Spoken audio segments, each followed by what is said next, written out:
Engaging Bible stories for kids. Abraham, moves to Canaan.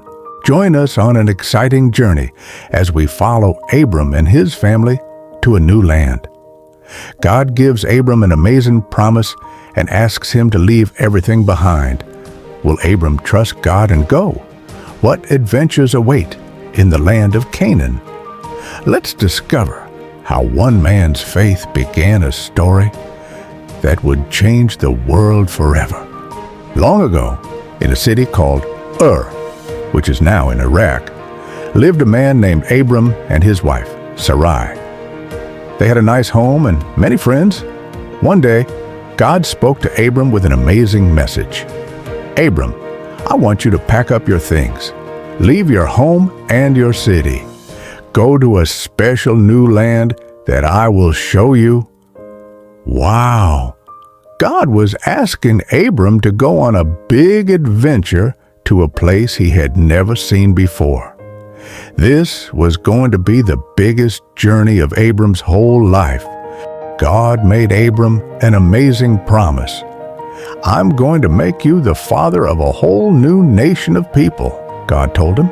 Anyone kind to your family will receive my kindness too, and those who are mean to your family will face trouble. This wasn't just any promise. It was a super special promise from God. Someday, Abram would have more children, grandchildren, and great-grandchildren than he could count, like the stars in the sky. His family would become so important that people would remember them forever and ever. Abram trusted God right away. He packed up his things and said, "Let's go." His wife Sarai, his father Terah, and his nephew Lot all came too. They had to say goodbye to their home, their friends, and all the places they knew. It might have been a little scary, but Abram wasn't afraid because he knew God was watching over them like a good shepherd with his sheep. Off they went on their big adventure, following God's directions like a treasure map to somewhere special. After walking for many days, Abram and his family stopped at a place called Haran. They stayed there for a while to rest their tired feet. While they were in Haran, something sad happened. Abram's father Terah grew very old and died. Abram was very sad, but he knew that God was still taking care of them. Even when we feel sad, God is there to help us be brave and continue our journey. Abram was 75 years old. That's older than your grandpa might be. Most people that age like to sit in comfy chairs and rest, but not Abram. God told him, it's time to continue your journey to a place called Canaan. Even though Abram had gray hair and was super duper old, he said, "Okay, God, I'm ready." He packed up again and kept going one step at a time because he believed in God's promise. No matter how old we are, we can always follow God. Abram, Sarai, and everyone with them traveled south to a new place called Canaan. They didn't have a map or a GPS like we do today. Instead, they trusted God to show them the way, like following an invisible path only God could see. Even though they didn't know what would happen next, they kept walking because they knew God was their unique guide. It's like playing follow the leader, but God was the leader. Abram and his family finally reached a place called Shechem, where they found the biggest, most amazing tree. It was so tall and had branches that spread out like a giant umbrella. "This looks like a good spot to rest," said Abram. So they set up their tents in the shade of the great tree. After all that walking, they were happy to sit down, drink some cool water, and give their tired feet a break. The big tree became a special spot that Abram would always remember on his journey with God. While Abram was resting under the big tree at Shechem, God spoke to him again. "Abram," God said, "I'm going to give all this land to your children and grandchildren." Now, this was super surprising because Abram and Sarai didn't have any children yet. But God promised them that someday all this land would belong to their family. The hills, the fields, the streams, everything they could see would someday be home to their children's children's children. God's promises are always true, even when they seem impossible. Abram was so happy and thankful for God's promise that he wanted to do something special to say thank you. So he gathered stones and built an altar. That's like a special table made of rocks. This wasn't just a pile of stones. It was Abram's way of saying, "God, you're amazing. Thank you for bringing us here safely and for all your promises."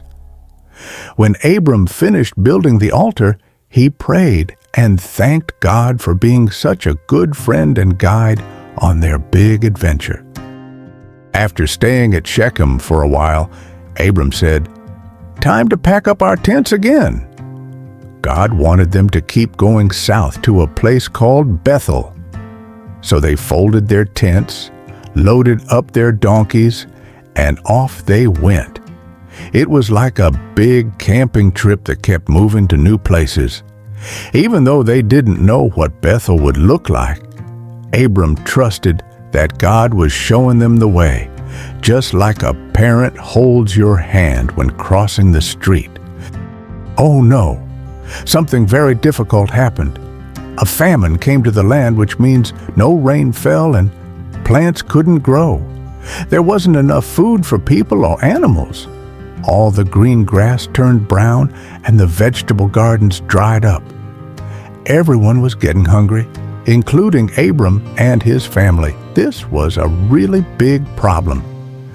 Abram needed to be brave and figure out what to do to keep his family safe. Even when things get scary, God is still watching over us.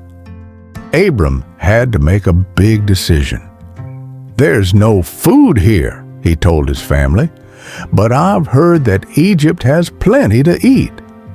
So they packed up again and started walking through the hot, sandy desert toward Egypt. It wasn't an easy trip. The sun was very hot, and they had to carry water in animal skin bags. Abram was hoping that in Egypt they would find markets full of bread, fruits, and vegetables. Sometimes we have to travel far to find what we need, but God is with us even on the hardest journeys. When they got to Egypt, Abram started to worry. His wife Sarai was very, very pretty, and Abram felt scared in his stomach. What if the Pharaoh, like the king of Egypt, sees how beautiful you are and wants to marry you? Abram said to Sarai, "He might hurt me so he can make you his wife." So Abram came up with a plan. "Let's tell everyone you're my sister instead of my wife," he whispered. This wasn't a good plan because it wasn't the whole truth. When we're scared, we sometimes forget to trust that God will take care of us. When Pharaoh's helpers saw Sarai, they told him, "Look at this beautiful woman who came with her brother Abram." The Pharaoh, who was like a king, invited Sarai to stay in his fancy palace. And because he thought Abram was her brother, he gave Abram lots of presents, cows, donkeys, and helpers for his camp. But remember, Abram wasn't telling the whole truth. He and Sarai were keeping a big secret, and secrets don't stay hidden for long. God decided to help Sarai and Abram. He made Pharaoh and the people in his palace get very sick. Somehow, Pharaoh figured out why everyone was getting sick. He discovered that Sarai wasn't Abram's sister. She was his wife. Pharaoh's face turned red, and he called for Abram. "Why didn't you tell me she was your wife?" he asked with a frown. That wasn't honest. take your wife and go away from my country right now." Abram's secret had been found out, and now they were in big trouble. Pharaoh was so upset that he told his helpers, "Get Abram and Sarai out of Egypt right now." The helpers came quickly and said, "You must leave today. Pack up all your things." Abram and Sarai had to gather their tents, their animals, and all their belongings. Everyone who had traveled with them had to leave too. They had come to Egypt looking for food during the famine, but now they were being sent away like unwelcome guests. Sometimes, when we don't tell the truth, we have to face the consequences. That means dealing with what happens because of our choices. Abram, Sarai, and all their friends waved goodbye to Egypt as they started walking back to Canaan. "Look at all the animals we have now," said Abram with a smile. They had lots of sheep, cows, and even some camels. Some nice helpers came along too. Even though things were tricky in Egypt, we got some special gifts to take home, Abram told Sarai.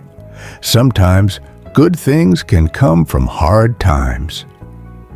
The sun was bright and warm as they walked. Everyone was excited to get back to Canaan and tell their friends about their big adventure in Egypt. After a long trip far away, Abram came back to a special place called Bethel. This was a place he knew well. It felt good to be back somewhere familiar. Abram was very happy to be home. The first thing he did was talk to God. He said thank you to God for keeping him safe during his travels. Abram knew that God was always with him, like a very good friend who never leaves. Abram had been through some hard times in a land called Egypt. Now that he was back in Bethel, he felt peaceful again. He could rest and think about all the ways God had helped him. Talking to God made Abram feel better. It was like calling out to someone who always listens, no matter what. Abram and his wife Sarai were living in a special place called Canaan. God had told them to go there and had made a wonderful promise. "One day," God said, "your family will grow into a great big nation." However, Abram and Sarai had a problem. They didn't have any children yet, not even one.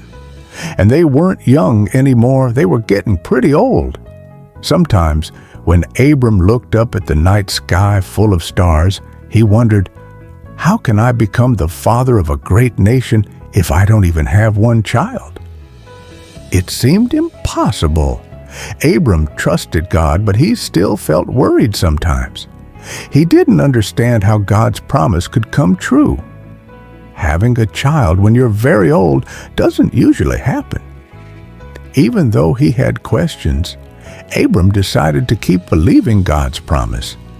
He didn't know how it would happen, but he chose to trust that God had a special plan.